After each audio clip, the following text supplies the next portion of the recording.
Hello everybody and welcome. In this video I'm going to show you how to fix when earbuds don't respond or respond slowly to touch controls.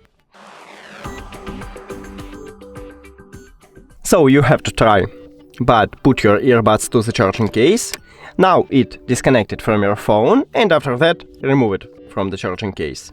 And it will reconnecting to your phone. And maybe it fixed your problem, so check it. Also, sometimes it happened because you have your gesture feature, you set it to none. So just go to the settings in the application and to touch control. And right here, as you can see, I have none right here for the single press. So just choose something and check, maybe it fixed your problem.